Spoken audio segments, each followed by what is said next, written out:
Mr. Ambassador, we're meeting in the crucial time for Poland. In September, a political campaign has started, and the future of our country depends on the results of the election. What do you think may be the best and the worst vision of future of Poland? Where are we going towards in the best direction and in the worst, from your experience and from your knowledge? Sylvia, thank you, and thanks Fakt for inviting me this afternoon here in Karpaczu. It's such a great opportunity to meet with you. The U.S. Embassy does not choose sides in this election. We have gotten to know people across the political spectrum in Poland and very much appreciate what democracy produces, which is out of the competition of ideas, out of the debate between different perspectives, sometimes loud debate between different perspectives, the best answers to questions emerge. And so we expect to see free and fair elections in Poland. We very much, both America and Poland, as President Biden put it, work on their democracies. We work on our democracy, Poland is working on its democracy, and we look forward to see what wins, what ideas win in terms of this competition of ideas, but we certainly don't choose sides, and absolutely the United States government will work with whomever is elected by the people of Poland when their voices are heard in October. In May, U.S. government expressed its concerns about the new law on investigating Russian influence in Poland. And now there has been some changes made in this law, but the members of the Commission are chosen, and the Commission is going to start working. Is U.S. government keeping these concerns now? So, regarding American government concerns, I'm going to let the statements we issued in May and I believe early June speak for themselves. But of course, we are watching implementation. This is important to us that all the voices across the political spectrum are heard, and we obviously would not, be embracing legislation that would seem to target any kind of political figure on one side or another. And yesterday we heard about the incident at the eastern border of Poland. Armed Belarusian soldier crossed the border, and the concerns about our safety have raised. And if those incidents happen more often in the future, how and if the American government is going to help us or react in some way? Well, we very much work closely with the government of Poland regarding border security. Poland borders a war zone. Poland borders Belarus, and we're very interested that Poland has the technology, the training, and the alignment with international law enforcement and security institutions to keep it safe. We also feel that Poland is safe. We feel very confident about our security and military relationship with Poland. And that's something that I think is part and parcel of the statement that collective defense works in 2023, that Poland is safe and secure. We have military soldiers here. NATO countries have military soldiers here. And I feel quite comfortable that Poland is safe and secure.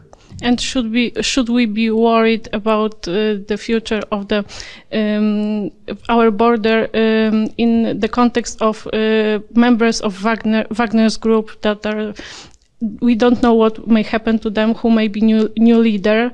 Is it a serious threat for us? Well, we're focused on the Wagner group. We keep a close eye on their activities. We understand why people would be nervous about them and watchful in terms of their activities. And that's exactly what we're doing together with Poles and others. So, what may happen to them? Are they going to fight in Ukraine on the Russian side, or maybe some of them may go towards Western Europe or cross the border with Poland? So I can't say what they will do.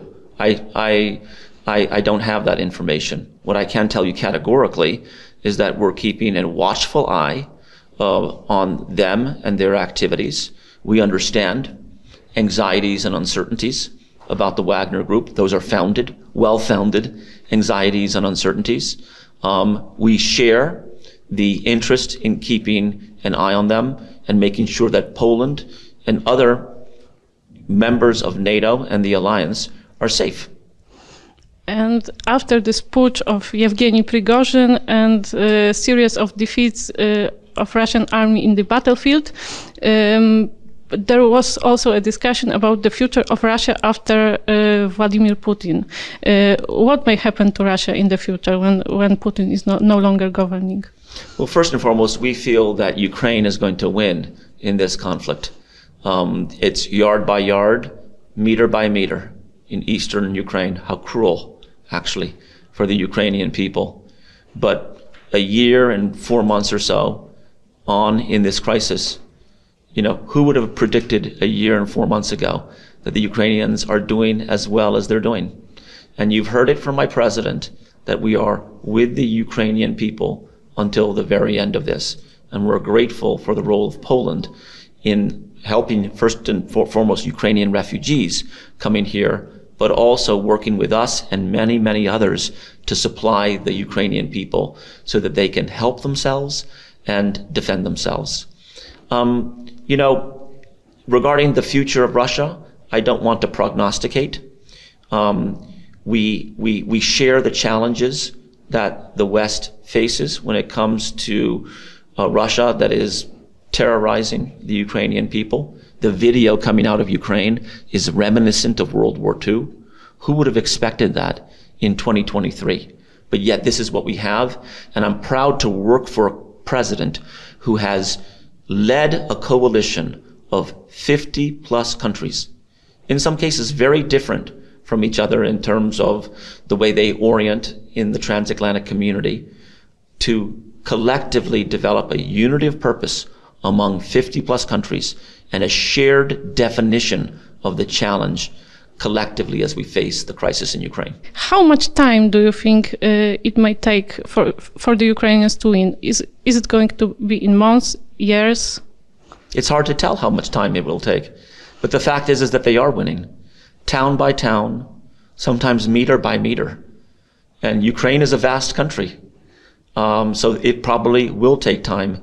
And so we appreciate the resolve and the capacity that the West has. And I go back to the American relationship with Poland in this regard. We have meshed together around security, and Poland has led so much in terms of humanitarian relief that this story, as we go into 2023, then beginning 2024, actually has some good dimensions of it. Collective defense works. Poland is acting like a humanitarian superpower. The region is stable and growing in terms of security. Military security, humanitarian security, energy security, and other dimensions. And so, despite the challenges, we are not missing the opportunity to seize opportunity out of a crisis.